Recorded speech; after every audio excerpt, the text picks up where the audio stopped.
Story RH, le podcast RH qui ne vous raconte pas d'histoire. Bienvenue à toutes, bienvenue à tous. History is made of stories. Dans cet épisode, nous allons nous demander s'il y a des valeurs de base et en tirer un enseignement pour l'entreprise contemporaine. Pour moi, chef, il y a des valeurs universelles et c'est comme ça. Le respect, la rigueur, l'autonomie, point à la ligne. Et pour moi, la bienveillance, la sécurité et le plaisir.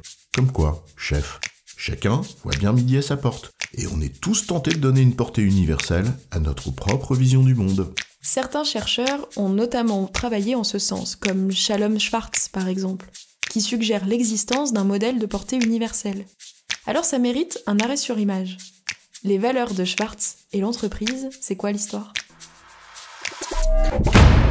Posons un premier jalon à notre réflexion.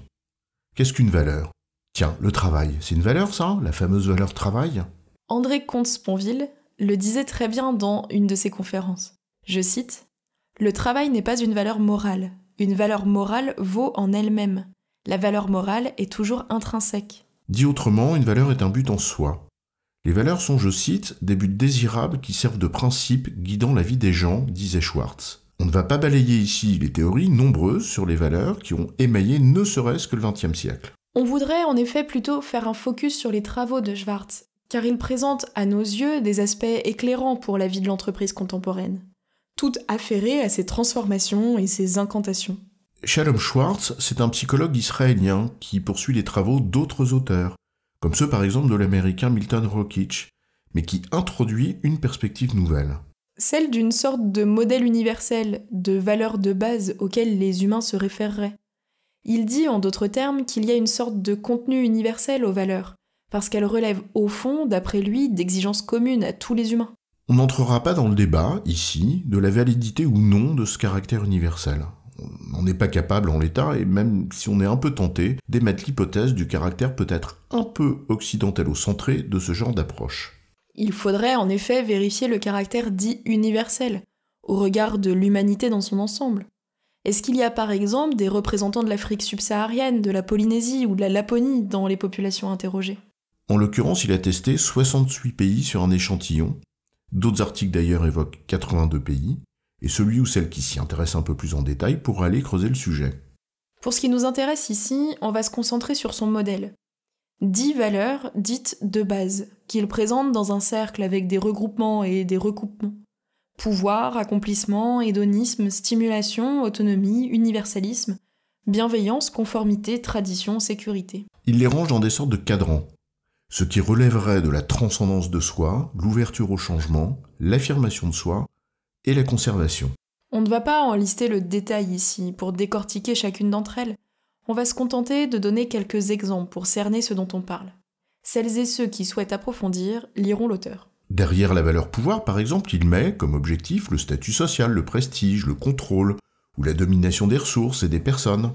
Là où, derrière ce qu'il désigne comme une valeur de bienveillance, il met ce qui relève de la volonté de préserver et améliorer le bien-être des personnes avec lesquelles on se trouve fréquemment en contact, avec des mots-clés comme secourable, indulgent, responsable, amitié, etc. Indépendamment de ce que ces valeurs peuvent évoquer ou provoquer en chacun de nous, ce sont 2 remarques que nous voulons faire. La première est formulée par Schwartz lui-même. Il évoque des relations de compatibilité ou d'incompatibilité entre certaines de ces valeurs.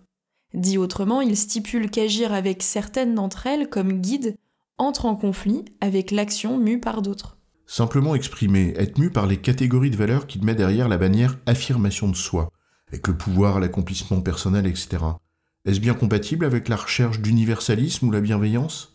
Heureusement pour lui, l'être humain évite parfois les dissonances cognitives en jouant sur le temps, l'espace et l'humeur.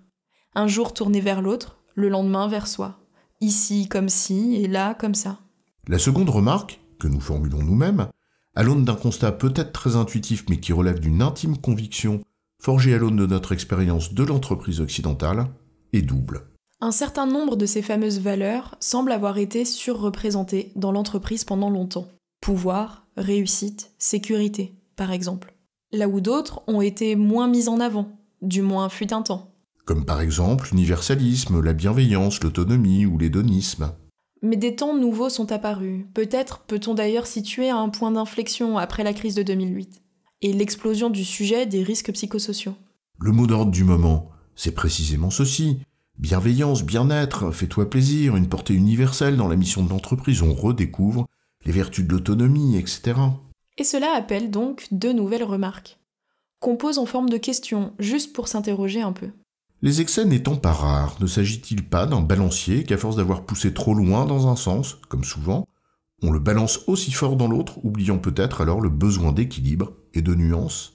Et par ailleurs, si l'auteur lui-même pointe du doigt les antagonismes entre certaines de ces valeurs, n'est-ce pas précisément là une invitation à entendre cette nécessité d'équilibre et de nuance ? En résumé, le modèle des valeurs de base de Schwartz, au-delà de la réalité ou non de son caractère universel, interroge l'entreprise contemporaine sur les équilibres entre certaines forces qui la meuvent, et qu'en l'occurrence, elle baptise valeurs. J'ai bon, chef ? Oui, tu as bon, mais on va pas en faire toute une histoire.